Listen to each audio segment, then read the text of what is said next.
Hey kids, it's Mr. Bologno and little Mr. Bologno, and we're here for part 3, the final part to our rainbow fish project. Next.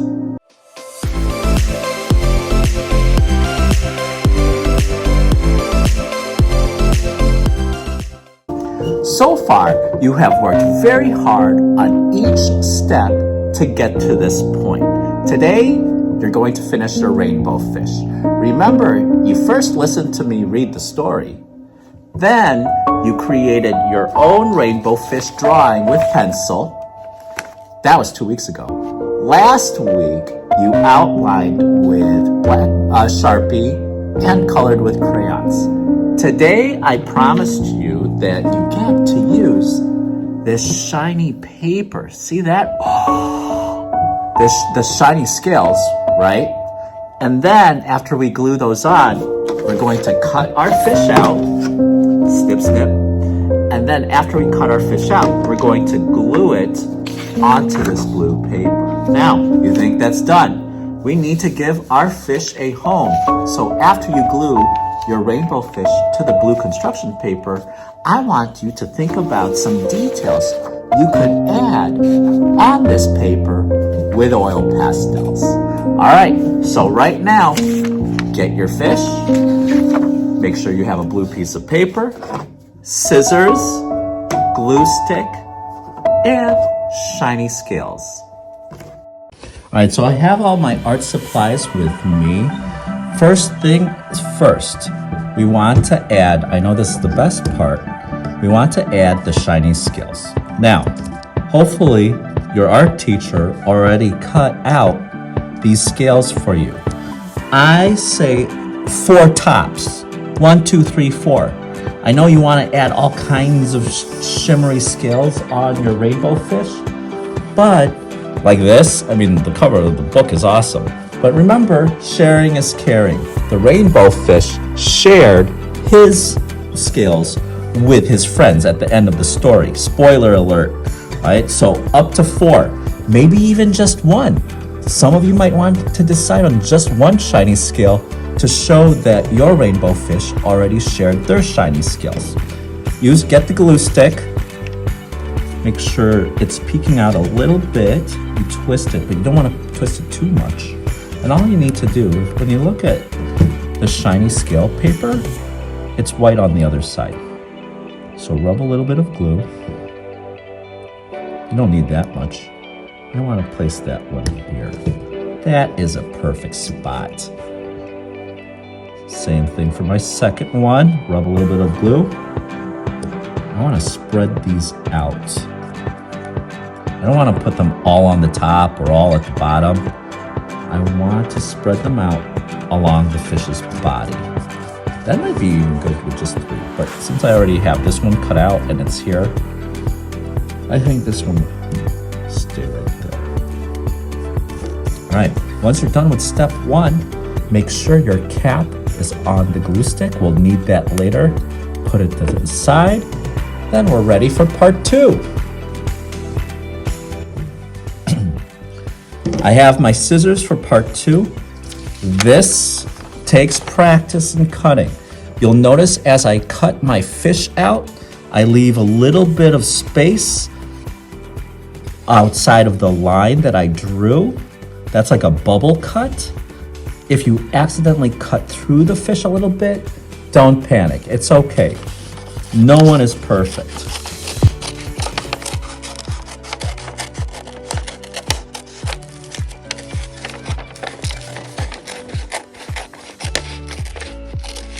I'm being very careful around the turn, and also see how I don't just move my left hand with my scissors, but I also move my right hand that's holding the paper carefully.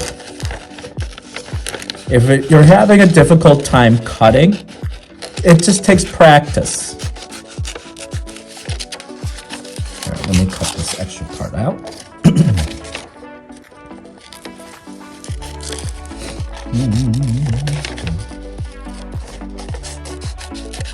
How's your cutting coming along now? I'm sure you're doing your best.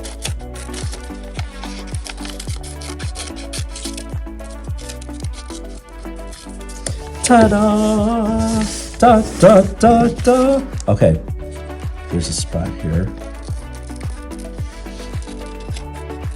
Okay, so I'm done with part 2 of this. Now it's time to glue it on to the blue construction paper.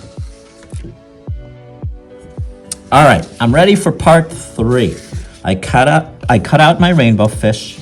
I'm gonna glue it right here. So the glue stick that I used for the shiny scales, I'm gonna flip my rainbow fish over, open up my glue stick back up, make sure a little bit of the glue's peeking out. You don't have to put it in every spot. Just gently rub the glue and spread it out. I didn't even get to the edge.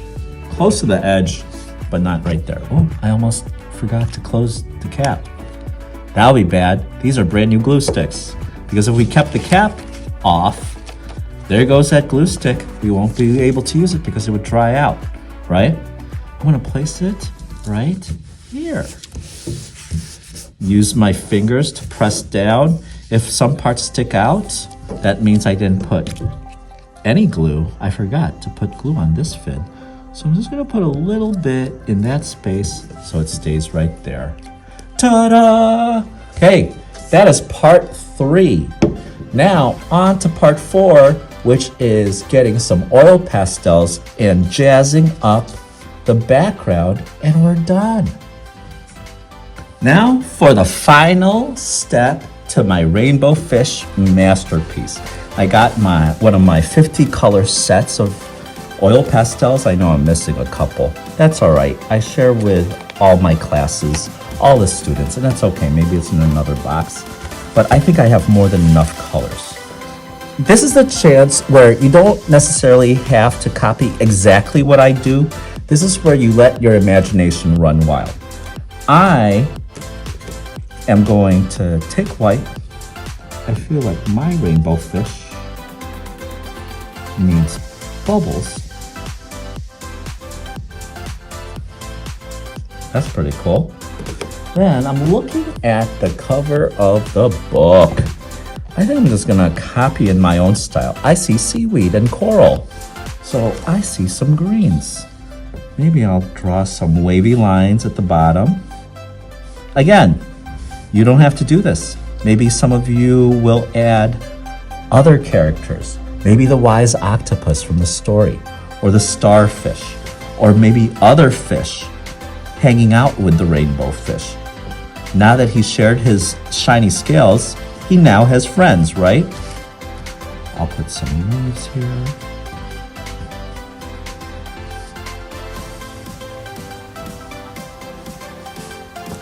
I'm gonna get a darker green. Good thing about oil pastels, you can blend them a little bit, give it some value.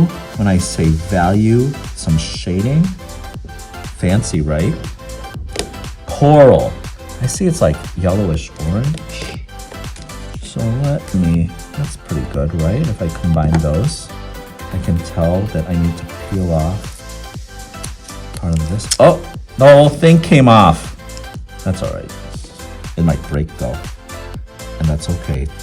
Oil pastels are definitely softer than crayons, so the slightest touch could break.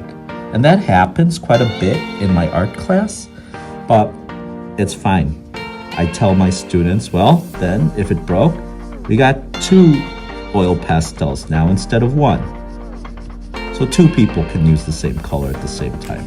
Now, I'm not encouraging you to break all of the oil pastels that you have, right? If it breaks by accident, then we're all good. Giving it some yellow, giving it some little bit of sunshine. Yeah, that looks great.